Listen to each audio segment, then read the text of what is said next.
Hello friends, एजुवे tutorial में आप सभी लोगों का स्वागत है। आज हम लोग बाल विकास एवं शिक्षण शास्त्र के प्रैक्टिस सेट नंबर 4 को करेंगे। इस करके दिखाइए सीरीज़ में आपने कितना स्कोर किया है।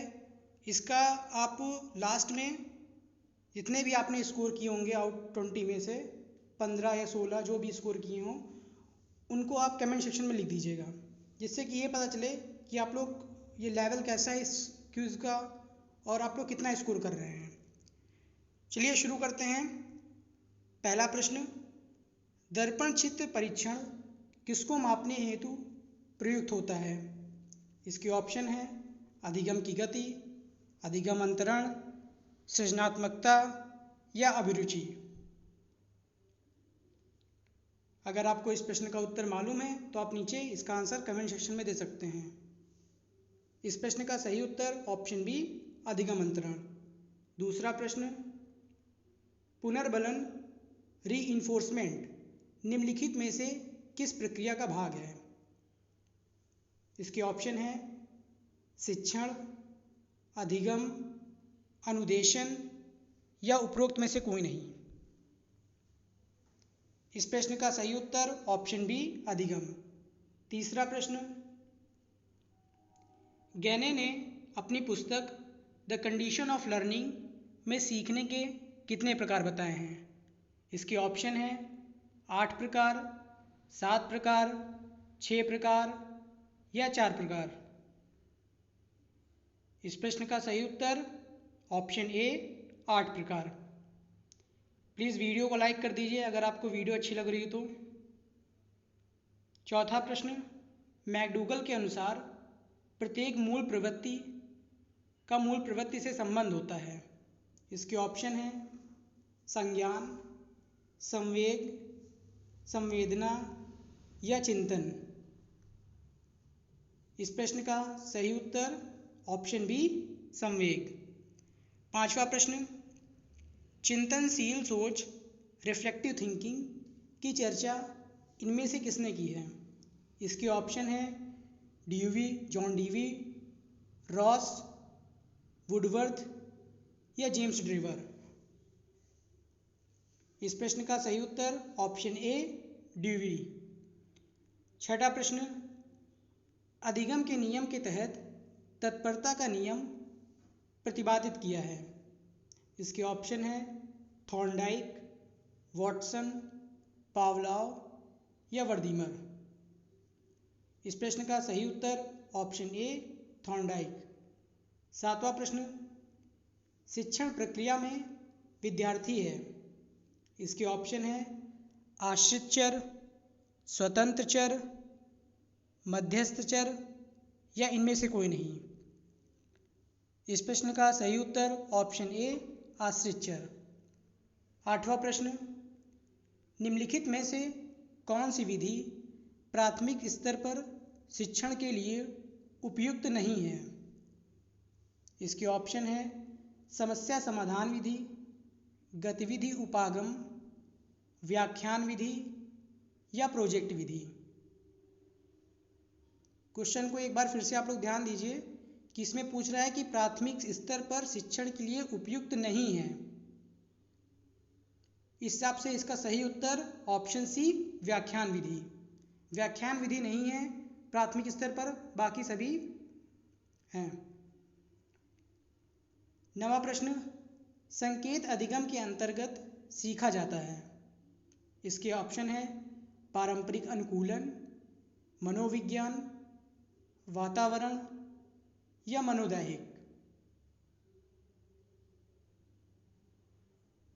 संकेत अधिगम साइन लर्निंग। इस प्रश्न का सही उत्तर ऑप्शन ए पारंपरिक अनुकूलन। 10वां प्रश्न, अधिगम अंतरण का थॉर्नडाइक सिद्धांत कहा जाता है। अधिगम अंतरण को अधिगम स्थानांतरण भी बोलते हैं। इसके ऑप्शन हैं समानता सिद्धांत, अनुरूप तत्वों का सिद्धांत, औपचारिक नियमों का सिद्धांत या उपयुक्त में से कोई नहीं। इस प्रश्न का सही उत्तर ऑप्शन बी अनुरूप तत्वों का सिद्धांत। 11वां प्रश्न, निम्न में से कौन सा उदाहरण अर्जित प्रेरक का है? इसके ऑप्शन है भूख, पुरस्कार, रुचि या विश्राम। इस प्रश्न का सही उत्तर ऑप्शन सी रुचि। 12वां प्रश्न, निम्नलिखित में से कौन सी शिक्षण व्यूह रचना संज्ञानात्मक, भावात्मक एवं मनोगत्यात्मक पक्षों के तहत अधिगम उद्देश्यों को पूरा करती है? इसके ऑप्शन है व्याख्यान, समूह चर्चा, भूमिका निर्वहन या अभिक्रमित अनुदेशन।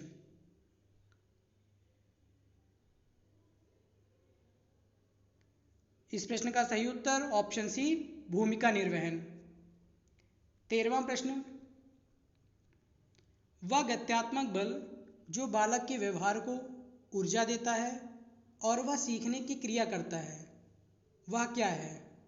इसके ऑप्शन है लक्ष्य है, प्रबल प्रेरणा है, अवरोध है या सभी विकल्प सही हैं।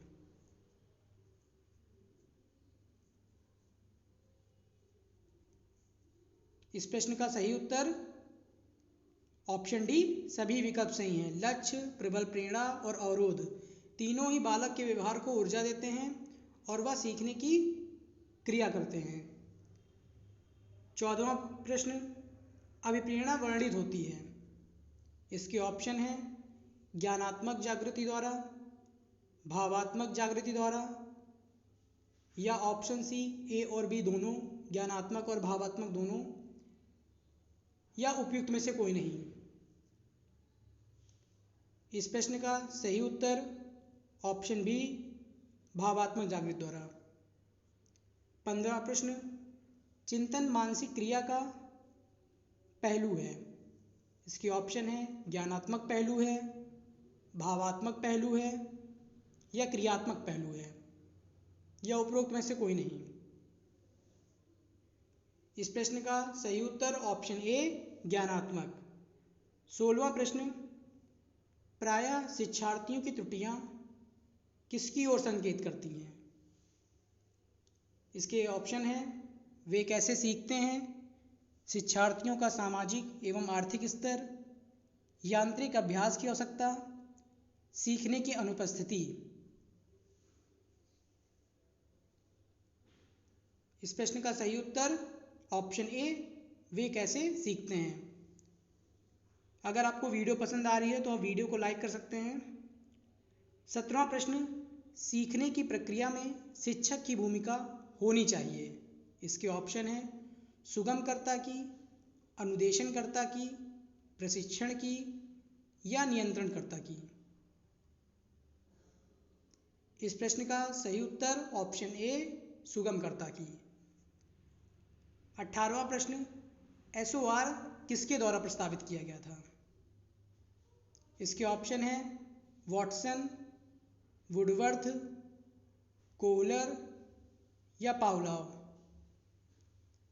इस प्रश्न का सही उत्तर ऑप्शन बी वुडवर्थ।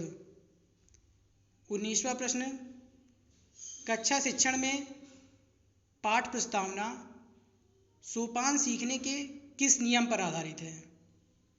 इसके ऑप्शन है प्रभाव का नियम, सादृश्यता का नियम, तत्परता का नियम या साहचर्य का नियम। इस प्रश्न का सही उत्तर ऑप्शन सी तत्परता का नियम। 20वां एवं अंतिम प्रश्न, कुर्ट लेविन के अनुसार समूह में जो परिवर्तन होते हैं उन्हें कहते हैं। इसके ऑप्शन है परस्परता, रचनात्मकता, गतिशीलता या संगति। इस प्रश्न का सही उत्तर ऑप्शन सी गतिशीलता। इस प्रकार से आज के बाल विकास के अति महत्वपूर्ण क्वेश्चन समाप्त हुए। अगर आपको वीडियो अच्छी लगती है तो आप वीडियो को लाइक कर सकते हैं, शेयर कर सकते हैं और प्लीज़ चैनल को सब्सक्राइब कर लीजिए, क्योंकि ये सीरीज़ कंटिन्यू रहेगी। इससे आपको आगामी टीचिंग एग्ज़ाम और जैसे सुपर टेट, सी टेट आदि में ये महत्वपूर्ण साबित हो सकते हैं। वीडियो से संबंधित अगर आपको कुछ भी कोई भी जानकारी चाहिए तो आप हमारे social media page Instagram, Twitter, Facebook को फॉलो कर सकते हैं। Thank you for watching the video. Take care.